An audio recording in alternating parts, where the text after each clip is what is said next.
తెలుగునాట NTR biopic cinema విడుదల సందడి కొనసాగుతోంది. అభిమానులు ఎన్నాళ్ళో వేచి చూసిన ఈ చిత్రం ఇవాళ విడుదలైంది. సాగర తీరంలోనైతే సందడి ఇంత అంతా కాదు. అభిమానులు, పార్టీ కార్యకర్తలు ఎప్పటి నుంచో ఎదురు చూస్తున్న చిత్రం నేడు విడుదలైంది. కటౌట్లు, పోస్టర్లు భారీ ఎత్తున సిద్ధం చేశారు. థియేటర్ల వద్ద ముందే సంక్రాంతి వచ్చినంత సందడి కనిపిస్తోంది. చిత్రం రికార్డులు సృష్టించడం ఖాయమని తమ్ముళ్లు భావిస్తున్న తరుణంలో ఈ సినిమాకి కూడా మంచి టాక్ రావడంతో బాక్సాఫీస్ దగ్గర దూసుకుపోతోంది. అయితే గత కొద్ది రోజులుగా బాలయ్యపై వరుసగా నాగబాబు చేస్తున్న కమెంట్స్ తో నందమూరి ఫ్యాన్స్ ఆగ్రహంతో ఊగిపోతున్నారు.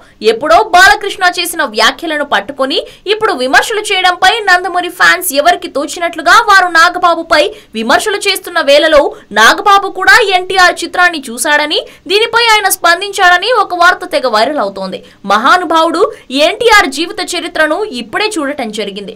ఎంతో ఎంజాయ్ చేశాను. నాకు మామూలు సినిమాలు కాకుండా ఒక డివోషనల్ సినిమాను చూస్తున్న ఫీలింగ్ వచ్చింది. క్రిష్ పడిన కష్టానికి ఎన్టీఆర్ చక్కటి ఫలితాన్ని తీసుకురావాలి. ఇక అంత బాగున్నా ఆఖరి రోజుల్లో తండ్రి ఆత్మక్షోభకు కారణమైనోళ్ళు, ఆయన చావుకి కారణమైనోళ్ళు ఈ సినిమాలో కనిపించటం నాకు నచ్చలేదు. అలాంటి వాళ్లను తెరపై చూస్తూ భరించలేకపోయా. కేవలం కొన్ని నిజాలను మాత్రమే చూపించారంటూ బాలయ్యపై తన మాటల దాడిని ఇంకా నాగబాబు కొనసాగిస్తూనే పెద్దాయన ఎన్టీఆర్ సినిమాను మెచ్చుకోవడం గమనార్హం. హలో, మిమ్మల్నే యోయో టీవీ యాప్ డౌన్లోడ్ చేసుకున్నారా? ఇంకా లేదా? మీ యాప్ స్టోర్ కి వెళ్ళి వెంటనే డౌన్లోడ్ చేసుకోండి.